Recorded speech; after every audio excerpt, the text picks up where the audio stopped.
नमस्कार दोस्तों, स्वागत है आपका यूट्यूब चैनल एबी टेक में। आज है 10 जनवरी 2021 और जान लेते हैं आज की महत्वपूर्ण खबरें जो आज के प्रमुख समाचार पत्रों पर छाई हुई हैं और आप लोगों के लिए बहुत ही इम्पोर्टेंट है। सबसे पहले बात करेंगे असिस्टेंट प्रोफेसर भर्ती 2021 के बारे में। यहाँ पर दिया गया असिस्टेंट प्रोफेसर भर्ती में 5 बिंदु बाधा। प्रदेश के एडेड महाविद्यालयों में असिस्टेंट प्रोफेसरों की भर्ती में 5 बिंदु बड़ी बाधा बने हैं। उच्चतर शिक्षा सेवा आयोग ने 1 माह पहले यानी 5 दिसंबर को इन 5 बिंदुओं का जवाब मांगा है और अब तक विभाग ने कोई भी जवाब नहीं भेजा है। प्रतियोगियों को डपटा कि वे जवाब नहीं मांग सकते हैं। अब कौन से दोस्तों 5 बिंदु हैं तो वो समझ लीजिए कि यहाँ पर क्या है कि अभी कुछ दिन पहले ही आप लोगों ने देखा था कि असिस्टेंट प्रोफेसर के 2016 पदों का जो अधियाचन है वो आयोग को पहुंचा था, यानी 6 नवंबर को अधियाचन पहुंच गया था उच्चतर शिक्षा सेवा आयोग को। अब विज्ञापन निकालने का काम उच्चतर शिक्षा सेवा आयोग को है, लेकिन पदों का जो आरक्षण निर्धारित करने का काम है वो है उच्च शिक्षा विभाग का। ठीक है, उच्चतर शिक्षा विभाग का। तो उन्होंने क्या किया कि इसमें 36 आरक्षण नहीं तय किया, साथ में जो अधियाचन भेजा है उसमें कई जगह पर कन्फ्यूजन है। तो उसी कन्फ्यूजन को दूर करने के लिए उच्चतर शिक्षा सेवा आयोग ने इन 5 बिंदुओं पर स्पष्टीकरण मांगा है। वो 5 बिंदु यहाँ पर इस तरीके से दिए गए हैं, देख लीजिए।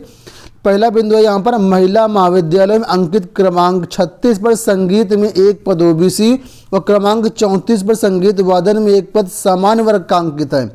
इसमें यह स्पष्ट नहीं हो रहा है कि रिक्त जो पद है संगीत विषय का पद है या गायन का है, तबला है या सितार में है। तो इस तरीके से यहाँ पर कुल मिलाकर के 5 ऐसे पॉइंट है जिन पर अभी कोई क्लैरिटी नहीं है, इस वजह से भर्तियाँ रुकी हुई हैं और जो आरक्षण है 36 आरक्षण महिला आरक्षण है वो भी यहाँ पर तय नहीं है। अब देखना ये है कि भर्ती कब तक आती है, कब तक किसी तरीके से लटकी रहती है। 2 संस्थाओं के बीच में जो भर्ती है पूरी प्रक्रिया फंसी हुई है। बात कर लेते हैं अगली भर्ती की। यहाँ पर अपडेट है 69,000 शिक्षक भर्ती तीसरी काउंसलिंग की। आप लोग जानते हैं दिव्यांग अभ्यर्थी काफ़ी दिनों से धरना प्रदर्शन कर रहे हैं। तो जो महानिदेशक जी हैं उन्होंने कल दिव्यांग अभ्यर्थियों से बातचीत की और कहा कि आप लोग धरना समाप्त करें और जैसे तीसरी काउंसलिंग होगी तो तीसरी काउंसलिंग में ही आप लोगों को पर विचार किया जाएगा। जो अभ्यर्थी हैं दिव्यांग अभ्यर्थी हैं वो इस पर सहमत नहीं है और उन्होंने अभी भी धरने प्रदर्शन को आगे बढ़ाने की मांग करी है। उन्होंने कहा कि जब तक मांगें पूरी नहीं हो जाती हैं तब तक अनशन जारी रखेंगे। अगली अपडेट है अंतर जनपदीय ट्रांसफर को लेकर के लिखा है अंतर जनपदीय स्थानांतरण पूरा होने के बाद होगा म्यूचुअल ट्रांसफर। बेसिक शिक्षा परिषद कार्यालय के निरीक्षण के बाद महानिदेशक स्कूल शिक्षा से म्यूचुअल ट्रांसफर के लिए आवेदन करने वाले शिक्षकों ने मुलाकात की। महानिदेशक ने शिक्षकों से कहा कि पहले अंतर जनपदीय स्थानांतरण की प्रक्रिया पूरी होगी, इसके बाद ही म्यूचुअल ट्रांसफर के मामले पर विचार किया जाएगा। आप लोग जानते होंगे अंतर जनपदीय स्थानांतरण की सूची जारी कर दी गई, 21,000 शिक्षकों की सूची जारी हुई है। अभी भी म्यूचुअल ट्रांसफ़र होना बाकी है, इस वजह से छात्र जो हैं जो शिक्षक हैं वो लगातार संपर्क कर रहे हैं, लेकिन अभी भी इनको निराशा ही हाथ लग रही है। एक अपडेट और आई है, देखिए लिखा है 1 लाख से ज़्यादा सरकारी नौकरियों की भर्ती के लिए कार्रवाई होगी तेज। उत्तर प्रदेश में 1 साल नौकरियों की भर्ती की जाएगी। अभी 1 लाख नौकरियां कहाँ कहाँ पर होंगी तो अलग अलग विभागों में अलग अलग नौकरियां हैं। सबसे पहले तो यहाँ पर लिखा है बेसिक शिक्षा विभाग 50,000 रिक्त पदों पर करेगा भर्ती, यानी प्राइमरी स्कूलों में 50,000 भर्ती करने की बात यहाँ पर कही गई है। ठीक है, और यहाँ पर लिखा है कि सुप्रीम कोर्ट ने शिक्षा मित्रों को एक और भर्ती में मौका देने का आदेश दिया है। सरकार इस पर जल्द कार्रवाई करके आगे बढ़ाएगी, यानी पहले इसमें बेसिक शिक्षा में पहले यूपीटीटी करवाई जाएगी, उसके बाद ही ये भर्ती देखने को मिलेगी। अप्रैल तक ही भर्ती देखने को मिलेगी 50,000 शिक्षकों की प्राइमरी में भर्ती, लेकिन इससे पहले संभव नहीं है। वहीं पर यूपी SSSC में भी यहाँ पर लिखा है कि 50,000 पदों पर भर्तियाँ होंगी और इसमें तेज़ी दिखाने के लिए कहा गया। आप लोग जानते हैं यूपी SSSC पीईटी के माध्यम से सारी भर्तियां करेगा, तो इस पर भी तेजी दिखाने के लिए कहा गया है। वहीं पर माध्यमिक शिक्षा विभाग में भी 20,000 पदों पर भर्ती करने के लिए कहा गया है। लोक सेवा आयोग से इस साल 8,000 से ज़्यादा पदों पर चयन करने के लिए कहा गया है। उच्चतर शिक्षा सेवा आयोग से भी भर्तियां असिस्टेंट प्रोफेसर की आनी है, लेकिन कब आएंगी कोई पता नहीं है। लेकिन यहाँ पर सभी पदों को जोड़ करके कोई मिला करके 1 लाख भर्ती करने के लिए कहा गया है कि भर्ती इस पर प्रक्रिया जो है वो तेज होगी। ठीक है, अगली अपडेट की बात कर लेते हैं। तो यहाँ पर अपडेट है तदर्थ शिक्षकों को लेकर के। लिखा है तदर्थ शिक्षकों की समस्या के समाधान के लिए प्रयास जारी। ये भाई एक एमएलसी जी हैं उमेश द्विवेदी जी, और ये कह रहे हैं तदर्थ शिक्षकों की जो समायोजन के हैं वो प्रयास जारी है। हमारे इन लोगों की ये मांग है कि तदर्थ शिक्षकों का जो सुप्रीम कोर्ट से एक तरीके से बाहर किया गया तदर्थ शिक्षकों को, अब ये लोग चाहते हैं इनका किसी न किसी तरीके से समायोजन कर दिया जाए, क्योंकि तदर्थ शिक्षक पिछले 20 वर्षों से पढ़ा रहे हैं और इनके सामने अभी स्थिति बहुत ही ज़्यादा गंभीर है। तो यहाँ पर देखिए लिखा है कि उमेश द्विवेदी ने कहा भाजपा सरकार तदर्थ शिक्षकों की समस्याओं को लेकर गंभीर है। तदर्थ शिक्षकों के सामने उत्पन्न संकट को दूर करने के लिए विधिक तरीके से प्रयास जारी है। उन्होंने कहा कि तदर्थ शिक्षकों की समस्याओं का समाधान कराना उनकी इस समय सर्वोच्च प्राथमिकता में है। कार्यक्रम का संयोजन आगे कार्यक्रम के बारे में यहाँ पर लिखा है। कुल मिलाकर के तदर्थ शिक्षकों के समायोजन के लोग पूरे प्रयास कर रहे हैं। वहीं पर प्रतियोगी छात्र हैं जो टीजीटी पीजीटी फाइट करके जानने के लिए बेचैन है कि जल्दी से भर्ती आए, वहीं पर ये लोग तदर्थ शिक्षकों को समायोजन के लिए प्रयासरत हैं। खैर कोई बात नहीं है, ये अपने अपना सोच है।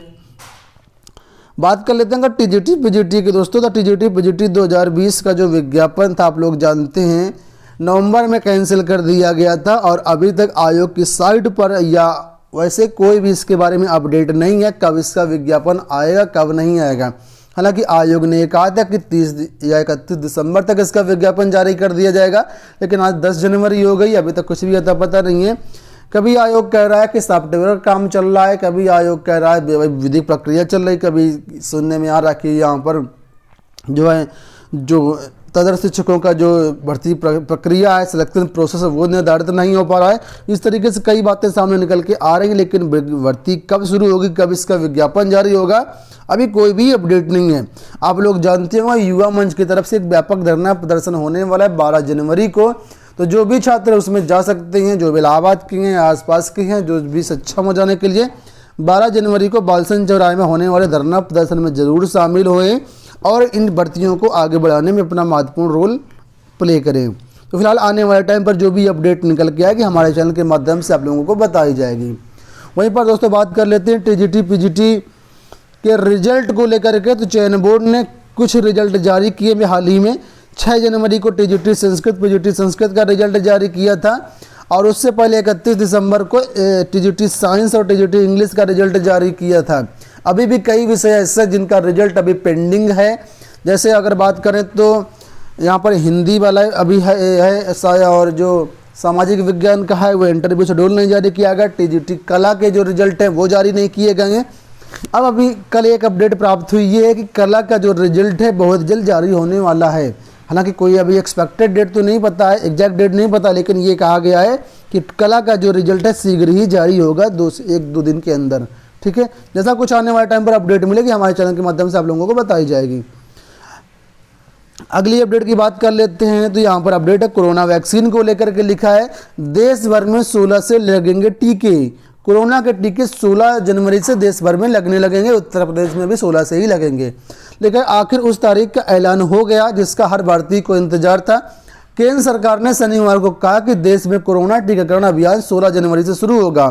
पहले चरण में 1 करोड़ स्वास्थ्य कर्मियों एवं 2 करोड़ अग्रिम पंक्ति कार्मिकों को टीका लगाया जाएगा। तो फ्रंट लाइन वॉरियर्स जो हैं और जो चिकित्सा मेडिकल स्टाफ में उनको पहले टीका लगाया जाएगा। 16 जनवरी से इसका पूरे देश में टीकाकरण शुरू हो जाएगा। भारत में देखा जाए तो दोस्तों 2 टीकाकरणों को मंजूरी दे दी गई है। 2 टीकों को, पहला है कोविशील्ड टीका, ये 70% प्रभावी है, और दूसरा है कोवैक्सीन टीका, ये 12 महीने तक एंटीबॉडी बनाएगा। ठीक है, तो ये 2 जो टीके हैं ये फिलहाल अनुमति मिल गई है, और इन दोनों टीके की 2-2 खुराक आप लोगों को लगवानी होगी तभी आगे इसमें काम चलेगा। मतलब 1 लोगों को 2 टीके, पहले 1 टीका लगेगा और 1 महीने के अंतराल पर दूसरा टीका लगेगा। तो कुल मिलाकर के यहाँ पर तैयारियां जो शुरू हो गई हैं। यूपीटीटी सर्टिफिकेट 2019 की बात कर लेते हैं। तो मथुरा डाइट से अपडेट मिल रही है कि यहाँ पर जो यूपीटीटी के प्रमाण पत्र हैं वो मिलने लगे हैं। ठीक है, और क्या क्या डॉक्यूमेंट्स लगेंगे वो यहाँ पर सारी लिस्ट दी गई है। उसमें वही बताया गया है कि जो आपके शैक्षिक दस्तावेज जो भी हैं, आवेदन पत्र हो गया, ठीक है, और आवेदन पत्र अगर उपलब्ध नहीं है यूपीटीटी का, तो आपको यहाँ पर ये सारी चीज़ें नोटरी शपथ पत्र 10-10 रुपये के स्टाम्प पेपर में ले जाना पड़ेगा। हाई स्कूल की जो अंक पत्र प्रमाण पत्र की छायाप्रति है, इंटर की, स्नातक की, बीएड बीटीसी की, जाति प्रमाण पत्र की, विशेष आरक्षण की, है ना। इसके बाद आवेदन पत्र में अंकित फोटो की छायाप्रति मूल रूप में, आवेदन पत्र में पूरित फोटो, एक फ़ोटो साथ में 2 फोटो ले जाएं, और जो भी अभ्यर्थी खुद ही जाना पड़ेगा, तभी उसका प्रमाण पत्र यहाँ पर दिया जाएगा। तो इसी तरह इलाहाबाद में भी जो डिस्ट्रीब्यूशन की अपडेट है वो हमने अपने चैनल के माध्यम से दिया था, और बाकी जैसे जिलों के कोई अपडेट प्राप्त होती है तो हमारे चैनल के माध्यम से, हमारे टेलीग्राम के माध्यम से आप लोगों को दी जाएगी। आप लोग अगर टेलीग्राम ज्वाइन नहीं किया तो ज्वाइन कर लीजिएगा, डिस्क्रिप्शन बॉक्स में लिंक दिया गया है। बात अंत में कर लेते हैं एलटी ग्रेड को लेकर के। दोस्तों एक अपडेट प्राप्त हुई है एलटी ग्रेड को लेकर के। कुछ ऐसे सोर्स हैं जहाँ से पता चल रहा है कि एलटी ग्रेड की जो सामाजिक विज्ञान की फाइलें हैं वो इस महीने के अंत तक निदेशालय भेजी जाएंगी। हालांकि आयोग ने कहा था कि इसी हफ्ते भेज दी जाएंगी और बाकी फाइलें 15 जनवरी तक भेज दी जाएंगी, लेकिन जो अब जानकारी मिले उसके अनुसार एलटी ग्रेड की सामाजिक विषय मेल फीमेल की फाइलें वो इस महीने के अंत तक भेजी जाएंगी। ठीक है, आशा करते हैं वीडियो पसंद आया होगा। इस वीडियो में इतना ही, धन्यवाद।